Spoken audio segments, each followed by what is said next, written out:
Olá, estou aqui com Osiris Silva, um dos maiores brasileiros de todos os brasileiros que conheço, e autor do livro A Decolagem de um Grande Sonho, que fala da história da Embraer e da história dele com a Embraer. Osiris, o que motivou você a escrever esse livro, publicado pela editora Campos? Eu insisto sempre que a Embraer é uma espécie de vitória da educação. E como eu sou um fã incondicional da educação, acho que a educação tem uma capacidade imensa de transformação. E justamente o fato da Força Aérea ter criado o Instituto Tecnológico de Aeronáutica lá em São José dos Campos, criando a semente para que a história da Embraer se tornasse uma realidade, eu achei que, fazendo uma colocação da minha vida pessoal, de sempre ter pensado que o Brasil deveria fabricar aviões um dia, e que eu consegui isso através do processo transformador da educação. Eu sou graduado pelo ITA como bolsista da Força Aérea, que isso deveria passar para terceiros, mostrando que a educação pode apresentar mecanismos de solução de muitos dos problemas que nós estamos vivendo hoje. E vejo que o nosso país, infelizmente, em que pese todas as declarações favoráveis à educação, nós temos um sistema ainda deficiente para transformar os cidadãos brasileiros como vencedores.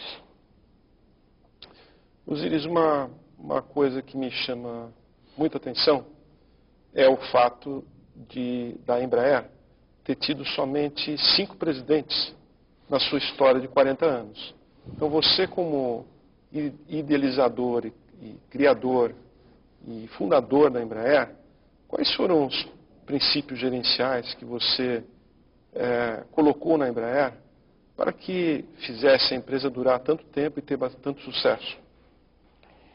Eu creio que a palavra fundamental que nós devemos usar na convivência da sociedade humana é confiança. Confiança que nós estamos vivendo um dia que possa ter uma certa previsibilidade, e isso dá consistência às ações das pessoas, de um modo geral. E no caso da Embraer, eu procurei incutir isso nas pessoas o tempo inteiro. Alguns aspectos fundamentais. Primeiro, pensar muito no futuro. O projeto de um avião, a concepção do avião, até que o avião possa ser vendido, quando nós iniciamos a Embraer, era um período de uns 10 anos. Hoje, com a informática, com o processamento rápido das informações, nós podemos dizer que isso tenha se reduzido para uns 7, 8 anos. Mas, de qualquer maneira, a companhia tem que funcionar à base de previsibilidade. E previsibilidade, eu diria que trabalha muito paralelo à estabilidade das decisões, consistências. E as pessoas, para se sentirem confiantes, elas têm que ter um certo grau de certeza sobre que as ações delas possam determinar um certo resultado, e esse resultado possa ser mensurado de alguma maneira. Então, isso foram princípios básicos que eu sempre coloquei na cabeça das pessoas. Confiança. Que confiassem que os dirigentes e todas as pessoas que trabalham na Embraer fossem pessoas conscientes da consequência dos seus atos e o que isso poderia representar. E foi curioso que isso se impregnou, porque eu comecei a Embraer como uma companhia estatal, porque nós falhamos completamente em conseguir investimentos privados. E através de vários processos nós conseguimos fazer com que a companhia pudesse nascer, mas ela teve que nascer como estatal. E nós permeamos isso para com o governo, sobretudo o governo brasileiro, que realmente é sujeito a muitas mutações. Nós não temos não temos no governo um planejamento de longo prazo. Eu procurei fazer e demonstrar às autoridades, em particular no Ministério da Aeronáutica, ao qual nós éramos vinculados, que esse processo de continuidade, esse processo de estabilidade dos programas e lançamento de programas de longo prazo era algo fundamental para a contribuição do sucesso da empresa. Osiris, observando o seu livro, é possível ver que a Embraer é fruto de uma visão de longo prazo. Eu acho que nenhum sucesso é conseguido se você não tem alguma coisa muito antes, uma visão muito sólida do que pode vir a ser a empresa.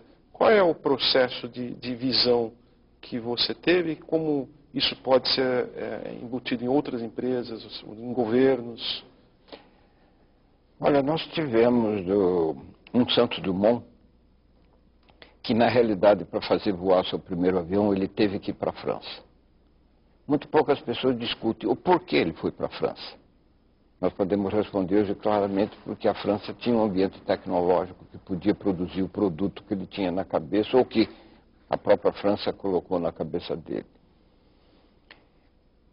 Tendo o Santos Dumont, isso sofreu alguma divulgação, não tão grande, porque evidentemente no começo do século XX as comunicações não eram nenhuma pálida imagem do que nós temos hoje. Mas de qualquer maneira houve muitas iniciativas para fabricar aviões no Brasil. Eu identificaria umas 30 ou 40 empresas nasceram no Brasil entre 1910 até meados da década dos 50. E essas 30 empresas viveram mal, muitas feneceram, e a razão fundamental por que elas feneceram é que a base tecnológica brasileira não se prestava.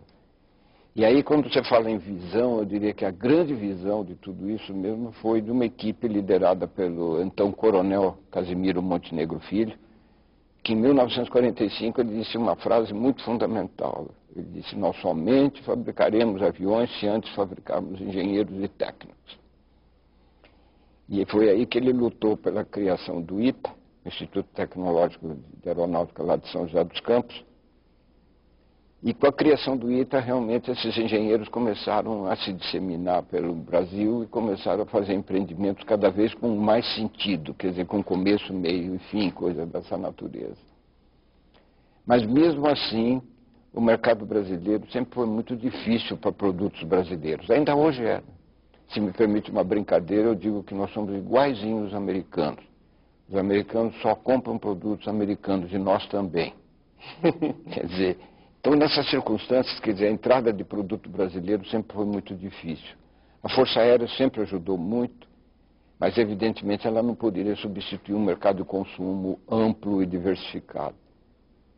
E foi aí que essa visão que eu mencionei anteriormente de entrarmos num produto que poderia ser eventualmente diferenciado, que foi efetivamente o que aconteceu, de fazer aviões menores e que pudessem preencher os vácuos deixados pelos aviões na medida que eles cresciam de dimensão.